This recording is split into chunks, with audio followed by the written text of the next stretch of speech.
Pakistan's first choice was peace, and we insisted on that.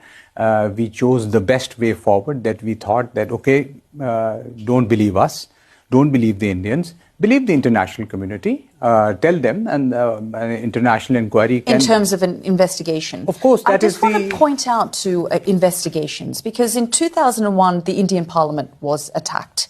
Pakistan was invited to be part of the investigation. In 2008, the Mumbai attacks took place. The finger of blame was pointed at terrorist groups that had arrived into Mumbai from Pakistan. Pakistan was called on for an investigation. In 2016, the Uri attack, Pakistan was invited to be part of the investigation. In 2019, the Pulwama attack took place. Pakistan was invited to be part of the investigation.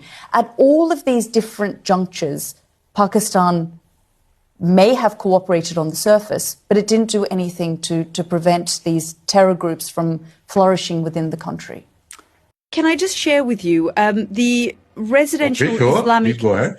The residential Islamic seminary that was hit outside of Bahawalpur in central Pakistan, believed to be the area that was attacked. It is understood, according to what the Pakistani military has said and reported by the Reuters news agency, the seminary was emptied out by students just days before the attack because Pakistan had intelligence that this particular seminary was going to be hit, and that the family of Masood Azhar, founder of Jaish-e-Mohammed, an Islamist militant group, was still there. 10 family members of Masood Azhar were killed. So when you talk about, these non-state actors, this particular non-state actor, a terrorist group believed to be hiding in this or within this area, founder of Jaish-e-Mohammed and his family were believed to be there. I just want to get your response to that.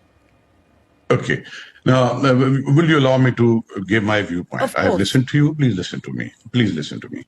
I believe Sky News is not short on resources.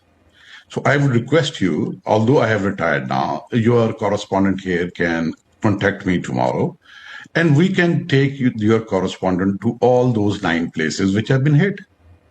And they can see for themselves what sort of training camps are there. Sir, your own Pakistani military has said that Masood Azhar's family has been killed. I'm quoting the Pakistani military. Just to point out, Minister, the Indian armed forces say that altogether 9 sites have been targeted, that they haven't hit any Pakistani military facilities. These are terrorist camps that they are hitting. Let me make it very clear, there are no terrorist camps in Pakistan.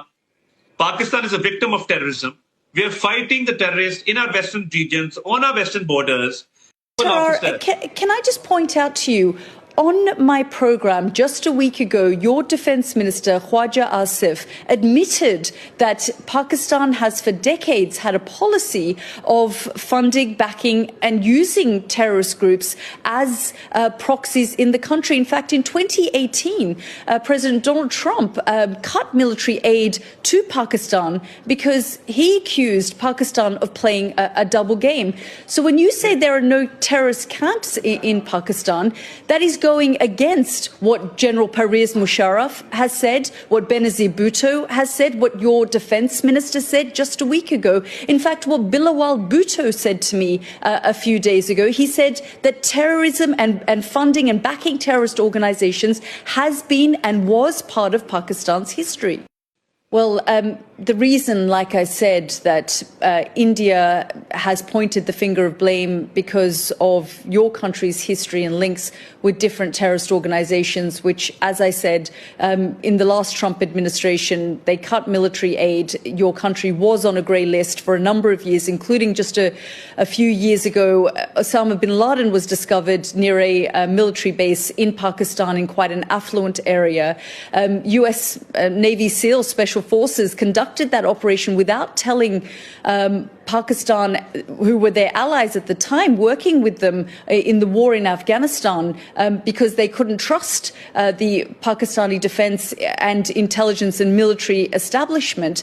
And so because of Pakistan's reputation in this area, that is why Indian officials have said, based on the information they have, they've pointed the finger of blame on Pakistan because the Resistance Front, a splinter organization linked to Lashkar-e-Taiba, which is linked to the ISI in Pakistan, is believed to be behind this attack.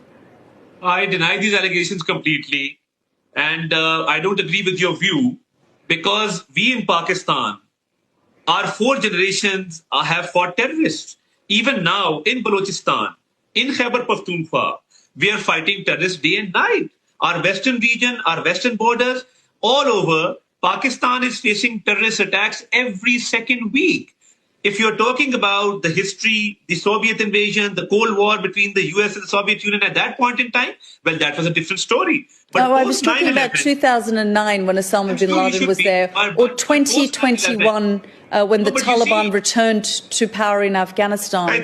It was with the support of Pakistan that they were able to do that. That's slightly unfair, because Osama bin Laden was not being harbored by the Pakistani authorities. They were near a military base. I mean, you have very strong intelligence.